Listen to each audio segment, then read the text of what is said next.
hirit ay ang presidente, ang siya nagbunyag.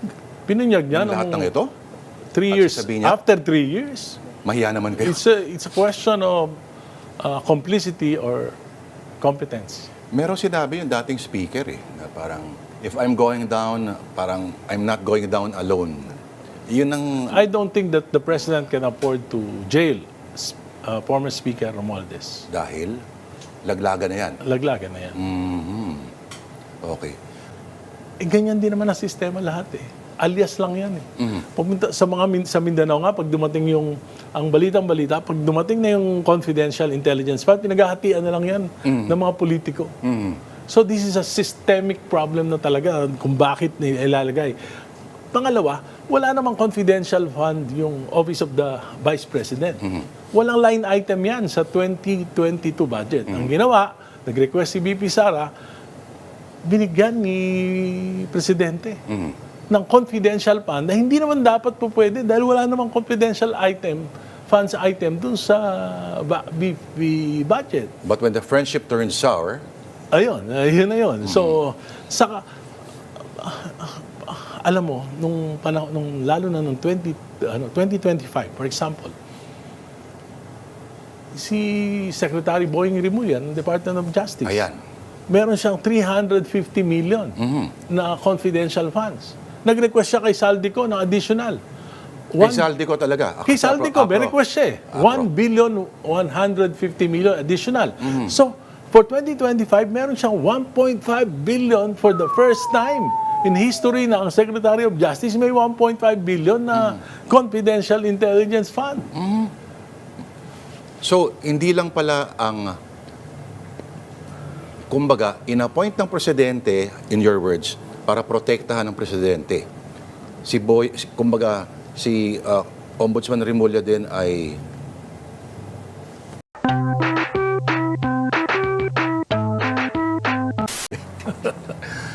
okay. I'm just doing my job as the Deputy Minority Leader. Ang may tawag sa amin dyan, Kong, may tawag sa Caloocan dyan, basag trip ang tawag nila. Pero, okay. Critical ka sa maraming aspekto ng administrasyon, pero unahin muna natin kasi kauulan lang. Okay, yung flood control scandal at this point, anyari na ba, Kong? Yung flood control, especially in Metro Manila, ang biggest allocations for flood control isa sa yung Metro Manila. Pero they are missing the point. Bukod dun sa mga anomalous flood control projects, ang pinakamalaking dahilan ng flooding sa Metro Manila is not the projects, but solid waste. Okay. Nakita naman natin yung sa Parañaque. And Grabe because, ang dahilan din yan, corruption. Kasi sa Metro Manila, yung garbage collection ng mga local governments, lahat yan, ang tawag nila dyan, collect all. Ano po ibig sabihin nun? Ibig sabihin, babayaran lahat ng mga contractors, babayaran ng certain amount. For example, collect all garbage for 10,000 a month. Oh. So, pipirmahan lang yon na na-collect, babayaran na sila ng 10,000. Pero ang totoo nun, they are just collecting 40 to 50% of the solid waste. At lahat ng 50 to 60% nasa mga drainage, nasa mga creeks, na hindi naman nakokolekta.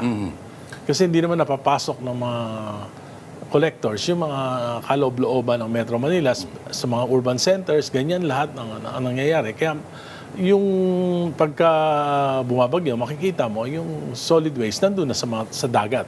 Inaanod na lang. Kayo pala ay nagtrabaho sa MMC dati. Yeah. Ang precursor ng MMDA. I'm the chief of the research and monitoring section. Naku, di alam na dapat yan. Yes. Oh. So, halos walang pinagbago mula nung dekada 80. Well, ang pinagbago, yung population. So, the more populated Metro Manila is, the more solid waste. Kasi we're producing around 0.7 to 0.8 kilo per person per day. Per day, ah? Yeah. O kung yung ating DPWH ay pinagmamalaki na, at least hindi ganun katindi yung baha ngayon. Kasi may gumagana rin yung mga pumping stations at kung ano-ano pa, parang proud siya Well, sa tingin ko, yung baha, dapat makita nila ano ba yung density. Dapat ipaliwanag nila ano ba yung density ng pagulan. Kasi depende yan eh. Kung mas malakas yung nung mga nakaraan, talagang yung rainfall density, mabigat talaga. Ngayon, di naman ganun kabigat. Opo. Kasi parang ano ngayon, El Nino ngayon eh. Okay. So, kayo ho ba ay nagulat nung huling sona ng Pangulo, ang pambungad niya, agad yung, pinsan niya agad yung kinwelyuhan, kumbaga. Pero kahit hindi pinalangalanan, alam natin kung sino naman yun. Ano? Kayo ho ba ay inasahan nyo na yon o medyo, kakaiba to Hindi naman totoo yan, optics lang. Ang tawag doon di ba si Greg Garcia yung kanilang ang tawag doon utos, sunod, palakpak. Ganun lang yun, papalakpakan, pagkatapos wala na yun. Kasi I don't think that the President can afford to jail former Speaker Martin Romualdez. Kasi hindi naman mangyayari yung 1.45 trillion insertions, diversions to flood control for 3 years without the cooperation of the whole of government, meaning the House, the Senate, and the President's Cabinet, especially the Department of Budget and Management. Alam nila lahat yan. They cannot take away the flagship projects, funds for flagship projects, and palitan ng mga flood control. Kung hindi alam ng mga secretary ng DBM, Department of Finance, hindi nila magagawa. Executive Secretary, hindi nila magagawa yun. Ibig sabihin, pinayagan nila yun. So, may responsibility. Ang laging hirit ay, ang presidente, ang siya nagbunyag. Pinunyag niya Lahat ng ito? 3 At years. sasabihin niya, After 3 years, mahiya naman kayo. it's a question of complicity or competence. Meron sinabi yung dating speaker na parang, if I'm going down, parang I'm not going down alone. Yun ang... I don't think that the President can afford to jail former Speaker Romualdez. Dahil, laglagan na yan. Laglagan na yan. Okay. Kayo ay surrounded pa rin ng mga taong malapit kay Zaldico or may kinalaman kay Zaldico. Anong pakiramdam po nun? At kamusta naman ang bagong speaker, ang humalili po na si Speaker Boji? Well, Speaker Boji, matagal ng politician yan. So, diplomatic. Actually, nung first term ko, kasabay ko na rin yan as representative of Isabela. So, governor yan. So, okay siya in terms of handling Congress. Pero, siyempre, ang daming power block talaga dyan. Andyan pa rin yung influence ni Speaker Romualdez. Andyan pa rin Talaga ramdam pa rin sila? Ramdam pa rin. At andyan pa rin, andyan ang majority leader, yung anak ng Pangulo. Pero, kung may sway, halimbawa, yung block ng Pangulo at yung sa anak, bakit yung sa supposed priority bills ay dalawa lang daw yung napirmahan? It's out of 51 to 52 ng priority bills, supposedly.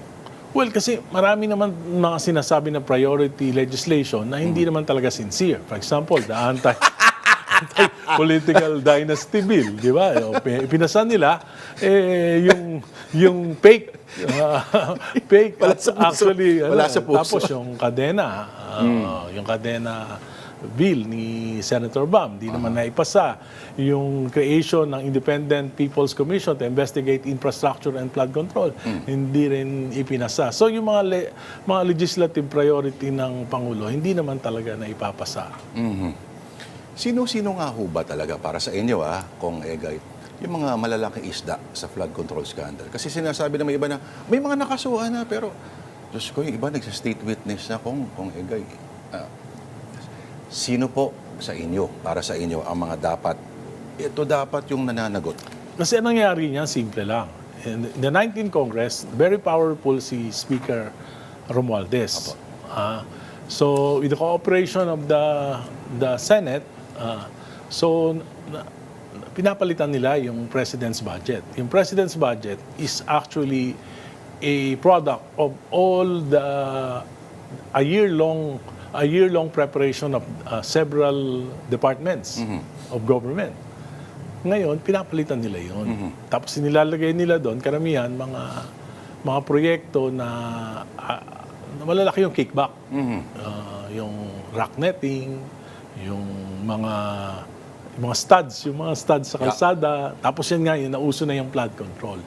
I would be fair na this started during the time of President Duterte. Pero small scale. Hindi na papakialaman yung mga proyekto na talagang priority. Like for example, yung Metro Subway, na dati napopondohan yun. Yung Clark to Calamba, PNR, Elevated Railway, napopondahan yun. Pero during the 19th Congress, sa dami ng mga ginawang insertion, pati yun pinalitan. So, billion. First time in the history. For example, in Leyte, the district of Speaker Martin, in 3 years, 42 billion. Wow. In the district of Majority Leader Sandro Marcos, 30 billion. Ganon kalaki. Alam sa district ko, ngayon 2026, 400 million. Hindi pa ni-release. Hindi pa na-release. Hindi pa ni-release because I'm a Pasaway critic. ka raw kasi. I'm the critic. So, ganun ang ibig sabihin, hindi equitable yung distribution. Ibig sabihin, ang kanilang ang distribution nila, kung sino yung mga sumusunod, yung yes man, pangalawa, yung papayag na magkakaroon ng mga anomalous projects doon sa lugar nila. Bago yung budget. Ikaw ba noon, ikay isa sa mga maingay na tumututol talaga sa impeachment ng Vice President. Pero, hindi ka naman alay. No, I'm not against the impeachment of the Vice President. I'm against the process. The process, okay. Yung proseso na ginawa nila. Bakit? Kasi nakita ko yung mga congressman, continuation lang ito nung 19th Congress, na incentivize ng bilyong piso ng mga infrastructure flood control projects.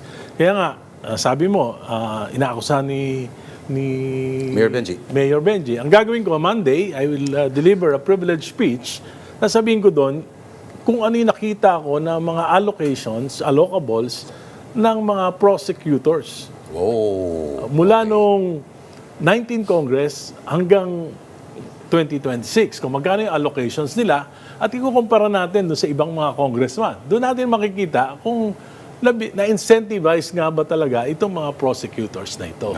So, hindi naman lahat. Kasi yung iba namang prosecutors dyan, like Representative De Lima, Representative Jokno, wala naman sila noong 19th Congress. Saka mga party list sila, hindi mo maka-quantify kung ano kung meron silang allocations dahil national yung kanilang scope. Unlike dun sa mga districts, makikita natin. For example, magkano yung isang prosecutor na from district ganito, makikita mo compared to other district. Kung na-incentivize ba. Pangalawa, kaya naman ako hindi nag-abstain during the voting. I'm not against. Actually, I abstain. Bakit? Hindi nila pinayagan, first time in the history of Congress, na isang miyembro ng Kongreso hindi pwede magtanong sa mga witnesses. Dati ako member, tinanggal nila ako. Tapos nung natanggal na ako, hindi na ako pwede magtanong. Uy, may isang pwedeng inahayaan nila magtanong kahit hindi member. Sino? Yung anak nung nakadetain ngayon. Si Marcoleta. Si Marcoleta, hindi siya pwede magtanong. You can only manifest, but you cannot ask questions. So, marami akong questions na gustong malaman, pero hindi nila ako pinayagan. Kung magmamanifest ka, wala yun. You cannot seek out the truth by just expressing your opinion. So, marami akong tanong kay Madriaga, marami akong tanong sa COA, marami akong tanong doon sa mga witnesses. Hindi nila ako pinayagan. At hindi na itanong yung mga tanong Hindi na tanong. Okay, pero ngayon gumulong na kung ino-observe mo ba siya. Yes, Anong of pananaw course. mo rito? Well, dun sa yung unang article, yung sa I don't think na Grave threat. it's an impeachable offense. Yung grave threats. Sinabi mo. Hindi, I don't think that's, yung saka nakita ko out of anger ni ni VP Sara. So yung siguro sabi ko nga kung katangahan yung kanyang threat, katangahan din yung maniniwala doon sa threat na gano'n. Di ba? Para yun ang aking opinion doon. Second, doon sa ito pa lang naman yung pangalawa, so I cannot prejudge on the Article other 1 articles. sa Confidential Intelligence Funds. Sa intelligence fund, buong Pilipinas, presidente, vice president, governors, mga secretaries, may mga confidential funds, yung mga agencies. Eh, ganyan din naman ang sistema lahat eh. Alias lang yan eh. Pumunta, sa Mindanao nga, pag dumating ang balitang-balita, pag dumating na yung confidential intelligence fund, pinaghahatian na lang yan ng mga politiko. So this is a systemic problem na talaga kung bakit ilalagay. Pangalawa, wala namang confidential fund yung Office of the Vice President. Walang line item yan sa 2022 budget. Ang ginawa, nag-request si VP Sara, binigyan ni Presidente ng confidential fund na hindi naman dapat po pwede dahil wala namang confidential funds item dun sa VP budget. But when the friendship turns sour, Ayun na yun. So, saka, alam mo, nung panahon, lalo na nung 2025, for example, si Secretary Boying Rimulya ng Department of Justice, ayan. meron siyang 350 million na confidential funds. Nag-request siya kay Saldico ng additional. Kay Saldico talaga. Kay Saldico, may request siya eh. 1 billion 150 million additional. So, for 2025, meron siyang 1.5 billion for the first time in history na ang Secretary of Justice may 1.5 billion na confidential intelligence fund. So, hindi lang pala ang, kumbaga, in-appoint ng presidente, in your words, para protektahan ng presidente. Si Ombudsman Rimulya din ay may confidential stake dito. funds. So it's naniniwala ako na pag binuksan mo lahat ng mga confidential funds, baka meron ding Mary Grace Piatos, meron ding mga McDonald's, baka meron ding Jollibee.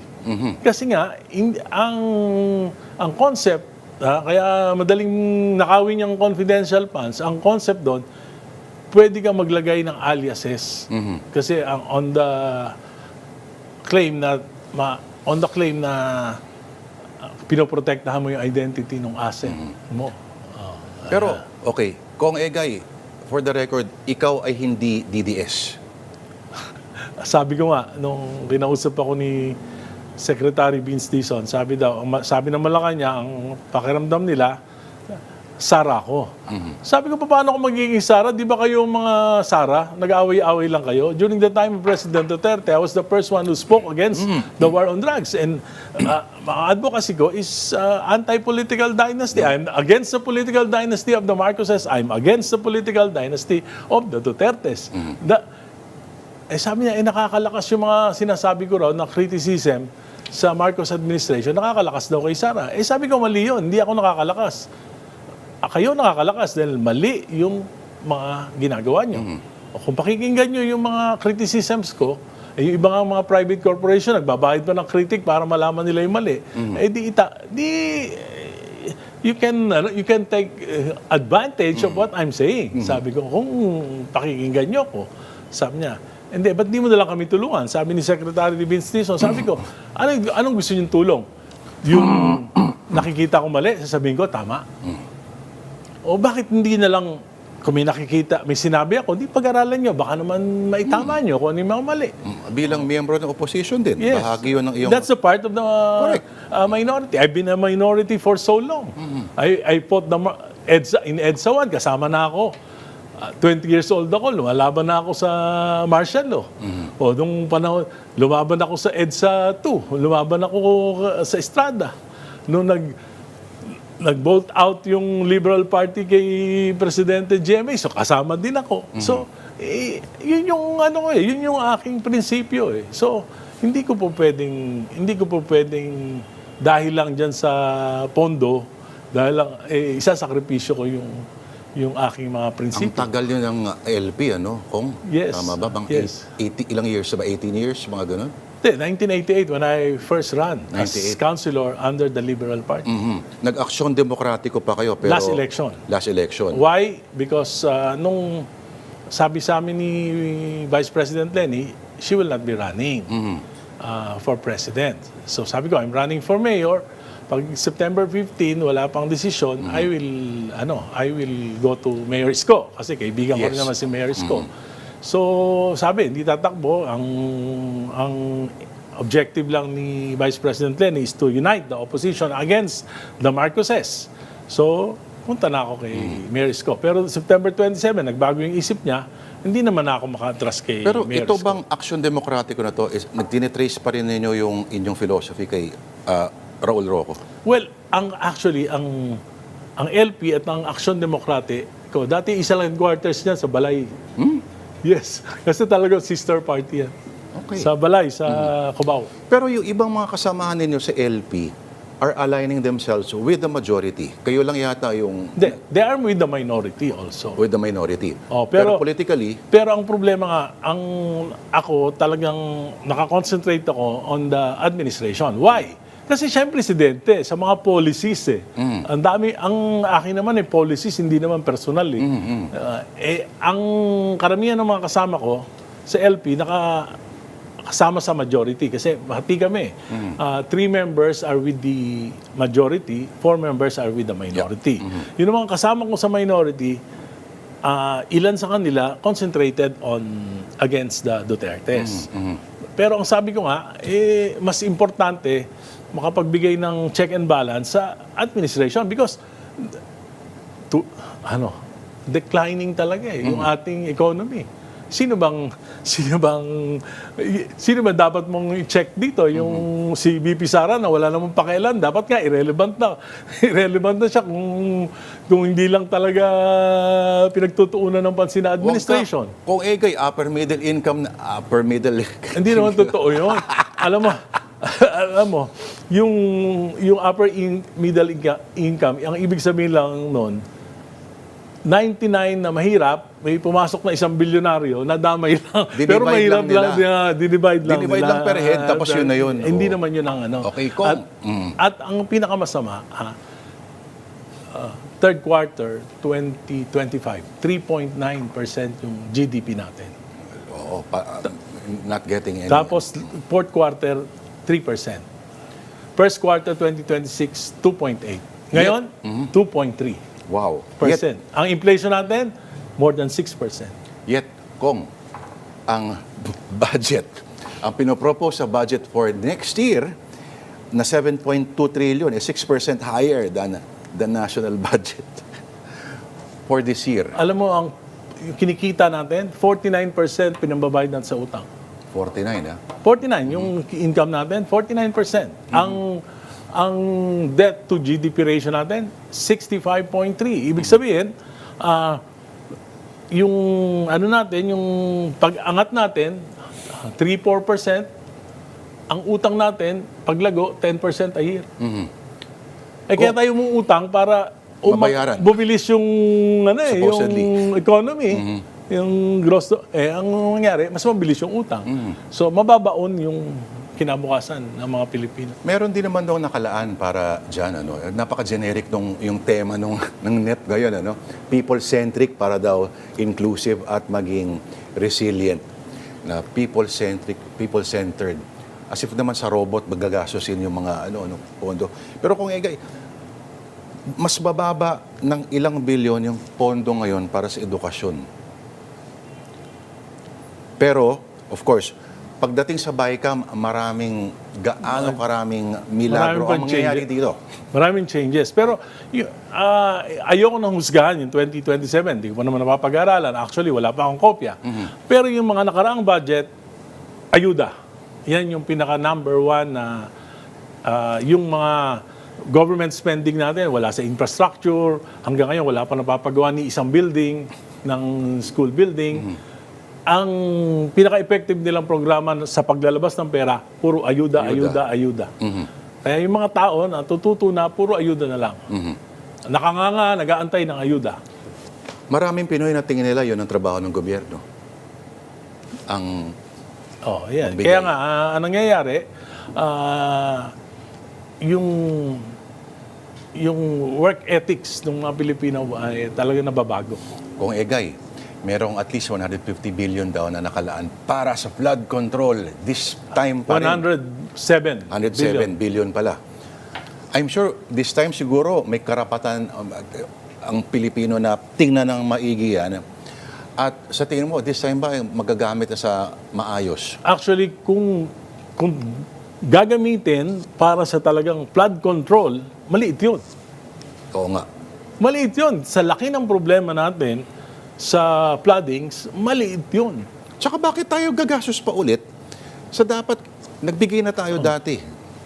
At hindi pa rin natin napapanugot yung mga dating dapat managot. Kasi hindi naman talaga flood control projects yung ginawa noon. Ang ginawa noon, ghost project. Ghost projects. Diba? Pangalawa, yung mga substandard projects. Saka sino may nag-identify ng mga flood control? Mga representatives. Hindi ibig sabihin, hindi nakabatay sa isang plano, master plan para sa pag-aayos ng floodings. So, yun, kanya-kanyang diskarte ng mga representatives. So kung yung inyong kontrasona supposedly has 3 parts. Yes. Yung una, nirefute ninyo yung mga pinagmamalaki.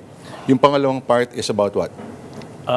It's about the flood control. Flood control. Ipapaliwanag ko Exclusively. kung ano nangyari. Kasi ayaw talagang yung mga investigasyon, puro bitin eh.